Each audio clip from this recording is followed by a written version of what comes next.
Bien, buenos días con todos chicos. Vamos a comenzar con la clase el día de hoy. Eh, Estamos con el curso de Historia Universal y el tema del día de hoy es el humanismo, ¿ya? El humanismo. Eh, ¿Han escuchado alguna vez del término humanismo?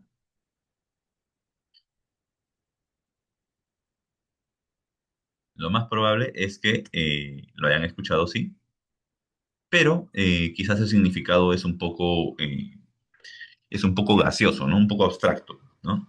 En principio porque obviamente humanismo hace referencia bueno, al ser humano, pues, ¿no?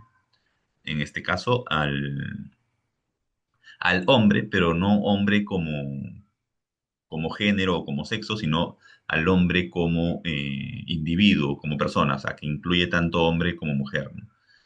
Entonces, al ser humano, ¿ya? Entonces, vamos a comenzar con la clase del día de hoy. El humanismo, ¿ya? Entonces, una definición principal de lo que es el humanismo, ¿ya? Tengan en cuenta que el humanismo es un movimiento cultural, ¿ya? Es un movimiento cultural y literario. Un movimiento cultural y literario que va a estar presente en la Europa del siglo XV, del siglo XIV al siglo XVI, ¿ya? Va a estar presente el humanismo en la Europa del siglo XIV al siglo XVI, ¿ya? Entonces, dice, en el que renace el estudio de la Roma y Grecia clásica. Entonces, vemos que, a ver, disculpe un momento. Ya, entonces,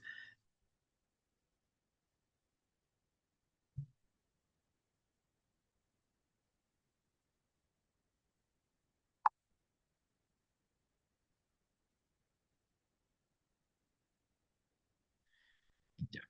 Muy bien, entonces, eh, en este periodo, chicos, ¿ya? Se trata de tomar, ¿ya? O se trata de recuperar todo lo que las culturas antiguas como Roma y Grecia, ¿ya? Eh, Roma y Grecia clásica, ¿ya? Habían avanzado. Recuerden que eh, hay una época conocida como la Edad Media. Hay una época conocida como la Edad Media y en este contexto, ¿ya?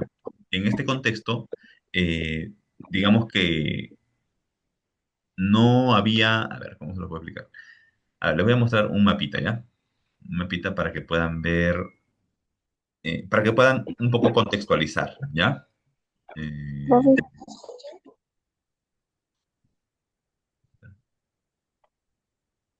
Profesor, ¿Sí? ¿podría tomar asistencia? Es que a mí se va a cortar, creo, y ya no voy a poder entrar porque estoy ahorita en el hospital. Ah, ok, ya. Sí, sí, ahorita tomo asistencia, no te preocupes. Ya, muy bien. Entonces, les voy a compartir un cuadro, ¿ya? Para que podamos tener un poco, bueno, mayor claridad, ¿ya? Con respecto a qué nos referimos con el humanismo, ¿ya? O para que podamos tener mayor claridad con respecto a su ubicación, ¿ya? Su ubicación en la historia. Ya está. A ver, compartir, ¿dónde está?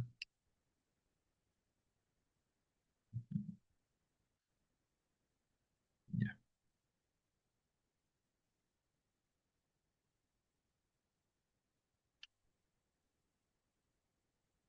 ya. A ver, por ejemplo, atentos a este cuadro. Este cuadro, chicos, ¿ya? Esta imagen, ¿ya? Nos muestra, esta imagen nos muestra cómo, a ver, ya.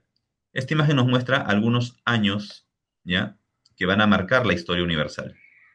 El 3500, el siglo quinto, que vendría a ser el año 400, el siglo XV, que vendría a ser el año 1400. Entonces, eh, el humanismo, chicos, se da en esta parte, en esa transición entre Edad Media y Edad Moderna, ¿ya? En esa transición se va a dar el humanismo. ¿Y qué pasa? Que en toda la Edad Media, chicos, en toda la Edad Media va a haber un predominio del pensamiento cristiano, ¿ya? En toda la Edad Media, ¿ya? Hay un predominio del pensamiento cristiano. ¿Y qué pasa? Que el pensamiento cristiano, ¿ya? Va a dejar un poco de lado o no va a considerar todo el conocimiento que se tenía en la Edad Antigua. Profe, ¿y qué conocimientos habían en la Edad Antigua? Pues en la Edad Antigua estaban, bueno, en este caso los conocimientos de civilizaciones muy importantes, como, bueno, en el mismo texto lo señala, ¿no? ¿Qué civilizaciones importantes? Roma, por ejemplo. A ver, acá está. ¿Qué civilizaciones? Roma, Grecia, iba a poner Grecia, Grecia, ¿no? Que son las principales, ¿eh? Pero, por ejemplo, también estaba, pues, ¿no? Aportes de los egipcios, de los sumerios, babilónicos. O sea, había una serie de, incluso babilónicos, ¿no? Etcétera, ¿ya? Entonces, había una serie de civilizaciones, ¿ya? Que de alguna manera van a, van a tener ciertos conocimientos obtenidos en esta época. Sin embargo, con la llegada o la caída de Roma y el predominio de la iglesia, se va a dejar un poco de lado. Entonces, ¿qué va a pasar? Que los humanistas, ¿ya? Los humanistas que se ubican en esta zona, ¿ya? Los humanistas que se ubican en esta parte de la historia, ¿ya? Los humanistas, ¿qué van a hacer? Van a tratar de recuperar todo lo que, todo lo que en la Edad Antigua, ¿ya? Todo lo que en la Edad Antigua se había avanzado, ¿ya? Los humanistas van a tratar de recuperar eso, ¿ya? Todos los aportes que en la Edad Antigua se habían logrado, ¿ya? Entonces, estamos hablando más o menos de casi 1000 años, ¿ya? Casi 1000 años en los que se había dejado un poco de lado todos los aportes de las culturas como Roma y Grecia, ¿no? Bien, entonces, esto en principio para que se puedan ubicar cronológicamente, ¿ya, chicos? Esto en principio. Ya, muy bien. A ver, creo que se ha conectado alguien más. Ya, muy bien. Ahora sí.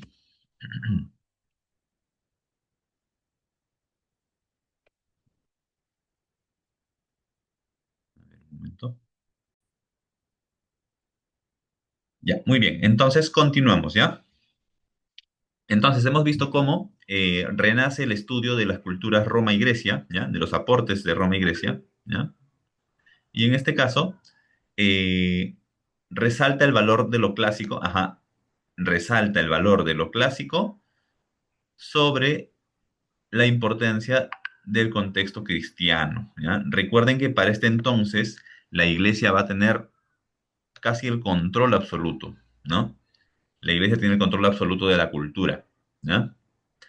Y todo lo que es considerado no cristiano no se trataba, digamos, o se dejaba de lado, ¿ya? Todo lo que era no cristiano, ¿ya? Muy bien, entonces, el humanismo se conforma, dice, ¿ya? El humanismo se conforma como todo un movimiento, ¿ya? Y se origina en Italia a fines de la Edad Media, ¿ya? A fines de la Edad Media. Entonces vamos a colocar eso, ¿ya? Se origina, van a subrayar esto, por favor. Se origina en Italia a fines de la Edad Media. ¿Con qué personajes? Por ejemplo, Dante Alighieri y Francesco. Petrarca, ¿ya? Que son dos, dos personajes que destacan en la literatura, ¿ya? Por ejemplo, ¿por qué destacan Dante Alighieri y Francesco Petrarca? Por sus grandes aportes al descubrimiento y conservación de las obras clásicas, ¿ya? Habían obras clásicas. ¿Por qué se le dice clásico? Porque son obras que siempre, siempre, siempre están, todo arte, todo, son grandes temas, ¿ya? Que siempre están, eh, digamos que siempre son preocupación del ser humano, ¿no? Por ejemplo, temas del destino, temas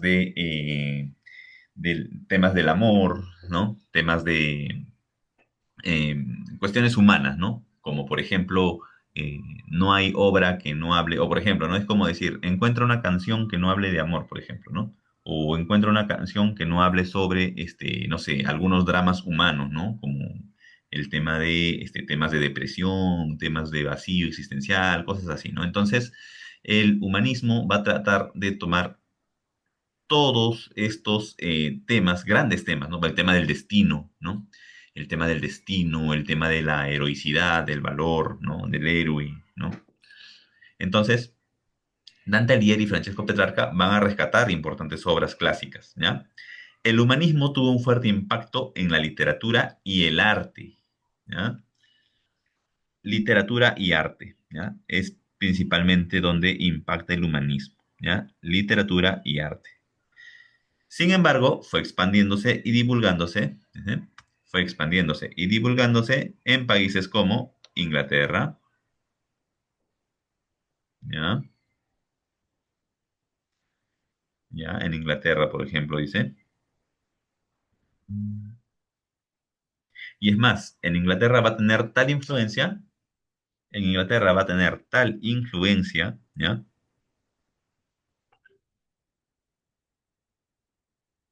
Va a tener tal influencia que la difusión del movimiento humanista estuvo a cargo, dice, de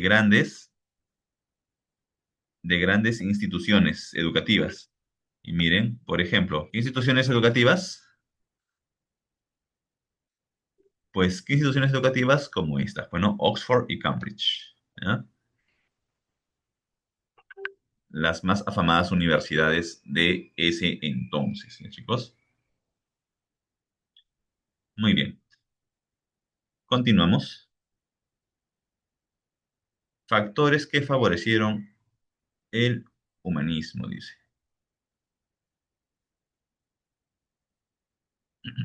Ya, a ver, un momentito, chicos. A ver, ¿qué pasó?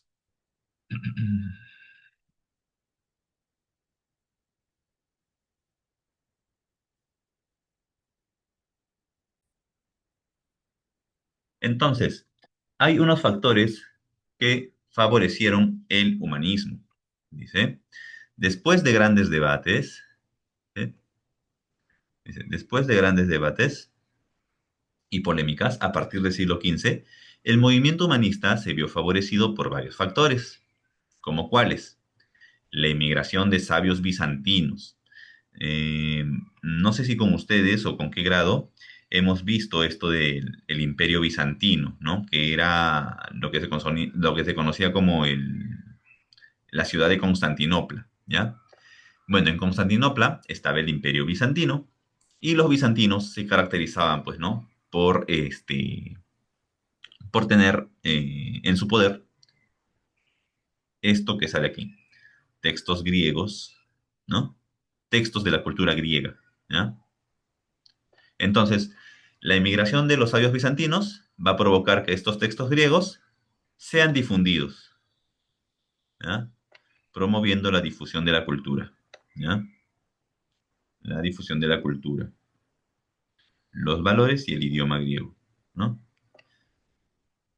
Entonces, tenemos esta cuestión. Dice, la tecnificación de la imprenta. Ajá. Esto también va a ser importante, chicos. Por ejemplo, ¿ustedes imaginan cuánto tiempo debía pasar para que, no sé, por ejemplo, si ahora yo les mando a sacar una copia, o por ejemplo, cuando yo les envío la ficha, ¿no? Ustedes simplemente van a la fotocopiadora, ¿no? Y, y sacan la fotocopia. No necesitan mayores, no necesitan mayor tiempo de espera, ¿no? Sin embargo, en esta época, ¿ya? Si tú querías tener la copia de un, ¿no? De un texto, en primer lugar, tenías que tener dinero, ¿no? En primer lugar, tenías que tener dinero. Y en segundo lugar, el tiempo de espera era, el tiempo de espera era muy alto, ¿ya? El tiempo de espera era muy alto, ¿ya? Podían pasar entre 6 meses, ¿no? Incluso años, dependiendo de la extensión del texto. Sin embargo, con la invención de la imprenta, ¿ya? Un logro atribuido a Johannes Gutenberg, ¿ya? Con la invención de la imprenta, ¿ya? ¿Qué es la imprenta? Es la técnica de impresión, ¿ya? Es la técnica de impresión que se daba en este entonces, ¿no? Con la imprenta se abarata el costo, ¿ya? Se abarata el costo y la difusión de los libros. Era más fácil conseguir copias de libros, era más sencillo y bueno, más barato que contratar a una persona que a mano te entregaba una copia de un libro, pues, ¿no? Y obviamente no era nada barato, pues, ¿no? No era nada barato. Bien, entonces.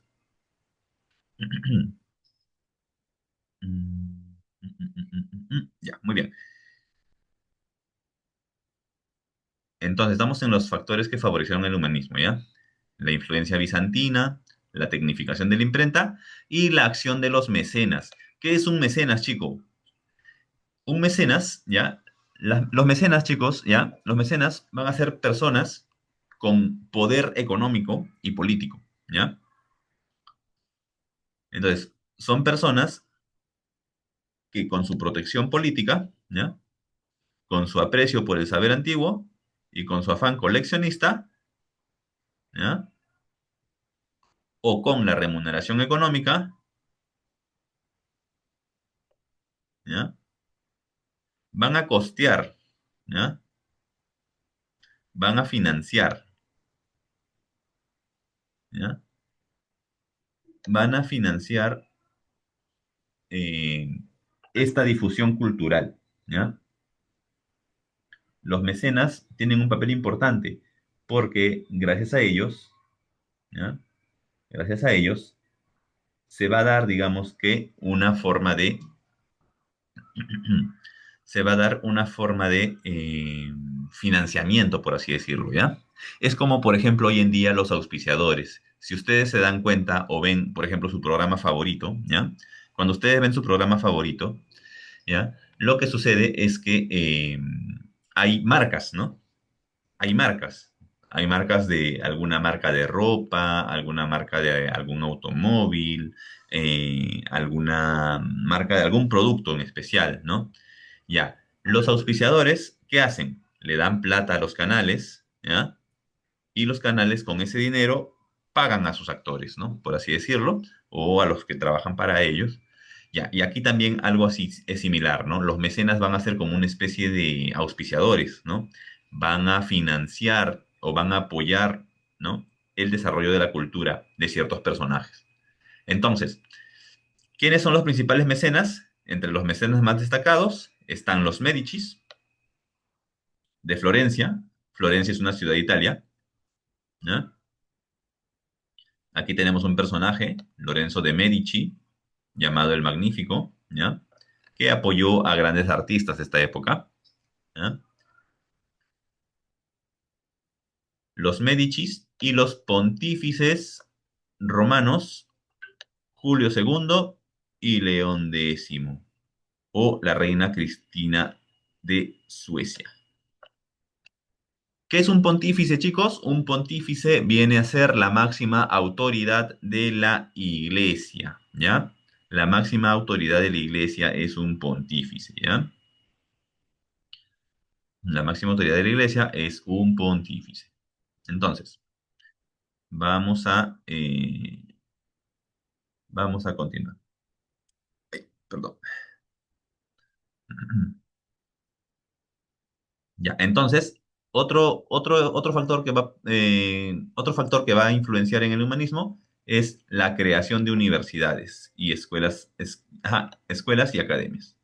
La creación de universidades, escuelas y academias, ¿ya? Creación de universidades, escuelas y academias. Por ejemplo, ¿qué universidades? Alcalá, en España, Lovaina, ¿no? Que me parece que está en Bélgica, ¿ya? Son universidades que van a formarse bajo el influjo de el humanismo.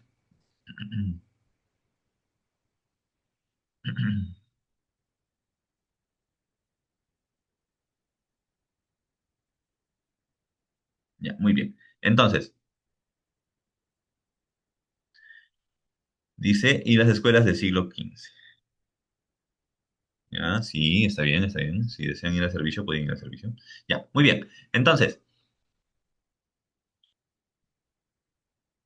ya, todo esto, todo este movimiento como universidades y escuelas van a promover el humanismo y su difusión en toda Europa. ¿Ya? Muy bien. Características del humanismo. Libertad de pensamiento. ¿Ya? Libertad de pensamiento. Tengan en cuenta que hoy en día esto nos puede parecer poca cosa, sin embargo, en ese entonces, si tú defendías una idea que iba en contra de lo que creía el rey o en contra de lo que la mayoría creía, ¿ya? Si tú pensabas distinto a los demás, podías perder incluso la propia vida, ¿ya? No había una libertad de pensamiento. Tú tenías que pensar exactamente igual a lo que te decía el rey, el emperador, el, la máxima autoridad de la iglesia. O sea, tú tenías que creer lo mismo que ellos. No había una libertad de pensamiento, ¿ya? Sin embargo, con el humanismo, ¿ya? Aparece la libertad de pensamiento, ¿ya? Ya. Muy bien. ¿Qué más? Un gran amor a la naturaleza. El humanismo tiene que ver con una especie de retorno a lo natural, ¿no? Naturaleza no entendido como solamente árboles y plantas, sino naturaleza humana. ¿Qué es lo propio del ser humano? El ser humano tiene razón, sí, tiene razón, pero también tiene sentimientos, tiene una parte afectiva, tiene una parte que, no sé, pues no, que busca el tema del placer, ¿no? El tema, por ejemplo, el tema para este entonces, ¿ya? Por ejemplo, muchos, o mejor dicho, ¿no? L- Hasta tus propios pensamientos podían ser objeto objeto de juicio, ¿no? O sea, por ejemplo, si tú pensabas o tenías malos pensamientos, tenías que confesarte con el cura, ¿no? Entonces, pero ¿qué pasa? Que obviamente un pensamiento es un pensamiento, ¿no? A veces uno no controla sus propios pensamientos y se le vienen a la mente, pues, ¿no? Algunas ideas que quizás no son del todo correctas, pero, eh, pero son solo pensamientos, ¿me entienden? Entonces, el- este amor a la naturaleza tiene que ver con la naturaleza humana, ¿ya? La naturaleza humana. Cultivo de la inteligencia. Ajá. Por ejemplo, se favorece mucho en el tema de la educación esto, pues, ¿no? El tema de la inteligencia, el tema de saber que no solamente somos, que no solamente somos seres afectivos, emocionales, sino que también somos seres racionales, principalmente. ¿Ya? Bueno, el estudio del idioma, de idiomas clásicos, pues, ¿no? Como el griego y el latín, ¿ya? Estudio de idiomas clásicos. ¿Por qué?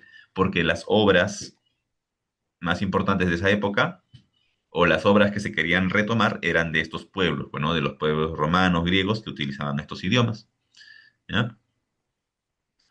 Y nació una nueva concepción de la educación. Nació una nueva concepción de la educación, ¿no?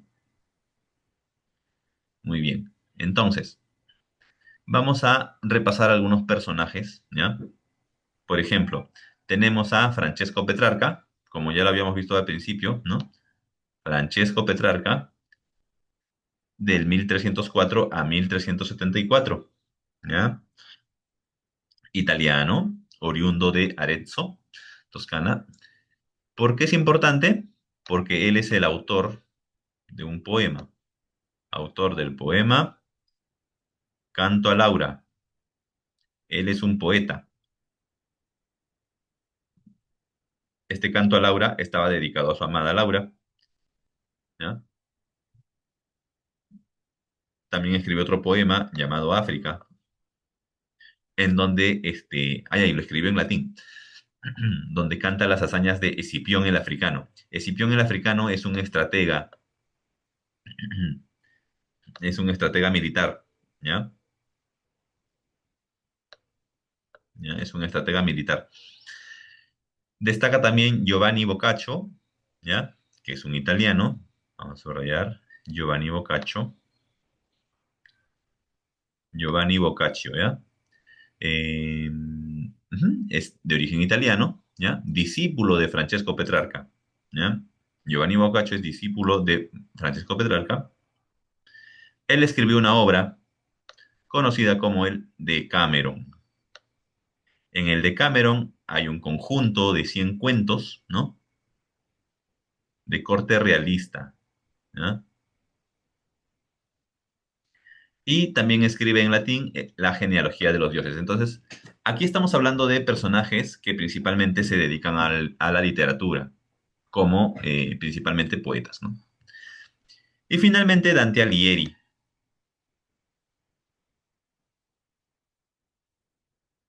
quien fue el primero en resaltar en su obra a todos los personajes de la antigua Grecia y Roma. ¿En qué obra? En la Divina Comedia, que fue su obra principal, ¿no? Su obra principal fue la Divina Comedia. Muy bien. Representantes en Italia. Castiglioni propone las cualidades que ha de reunir el hombre de la época en su obra El Cortesano. Ajá. En Italia tenemos a Castiglioni, ¿ya? Con la obra El Cortesano. Maquiavelo, ¿ya? Nicolás de Maquiavelo, que es muy importante. Quizás en alguna oportunidad habrán escuchado la palabra maquiavélico. Oye, qué persona tan maquiavélica, ¿no? Ya, usualmente Maquiavelo está relacionado, o lo maquiavélico, está relacionado con lo malo, digamos, ¿no? Con la maldad, ¿no?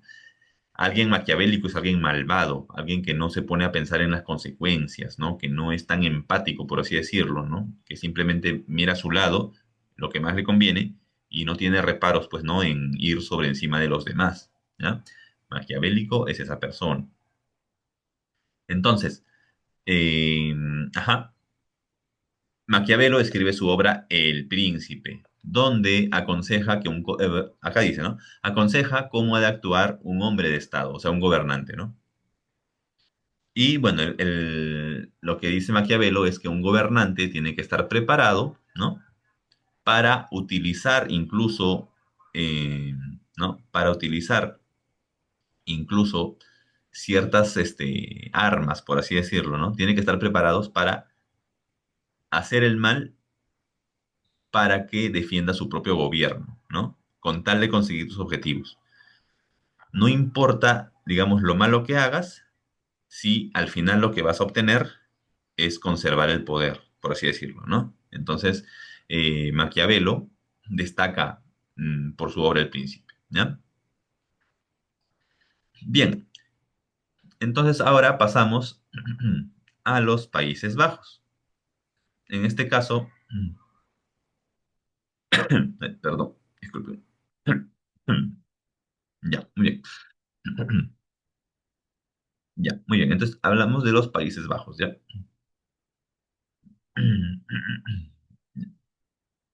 Ya, muy bien. Cuando hablamos de Países Bajos, ¿ya? Usualmente muchos solemos entender, pues, ¿no? Que es ¿cómo se llama? Que es digamos, Holanda, ¿no? Y sí, ciertamente es Holanda, pero también hay una serie de países ahí, ¿no?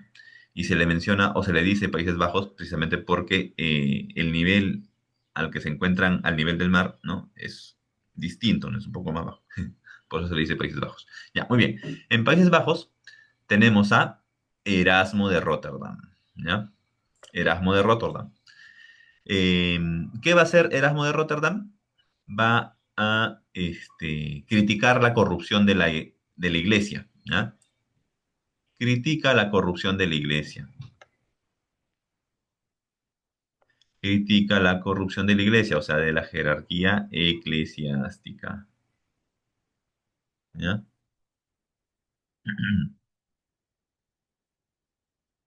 Muy bien. Y dice las supersticiones culturales, pues, ¿no? Es el principal representante del humanismo cristiano. Ajá, hay un humanismo cristiano, ¿ya? Representado por Erasmo de Rotterdam, ¿ya? Y su obra principal, ¿ya? Y su obra principal es Elogio de la locura. Elogio de la locura, donde criticaba la guerra, la avaricia, ¿no? La incultura, ¿no? Y a la iglesia, ¿no? En Inglaterra tenemos a Tomás Moro, ¿ya? En Inglaterra tenemos a Tomás Moro. Chicos, si se corta el enlace, vuelven a entrar, ¿sí? Al mismo enlace. ¿Ya? Tomás Moro, que desempeñó un papel importante, ¿ya? Desempeñó un papel importante en la vida política, ¿ya? Tomás Moro es un político, ¿ya? Que destacó, ¿no? Destacó por sus análisis de los problemas de la sociedad y propuso un modelo de comunidad perfecta, ¿no? Su obra más representativa es Utopía, ¿no? Entonces, Tomás Moro fue condenado a muerte por Enrique VIII. ¿Por qué? Porque tan importante era Tomás Moro que Enrique VIII, que se había casado, ¿no? Hizo casarse con otra persona, pero como ya se había casado una vez,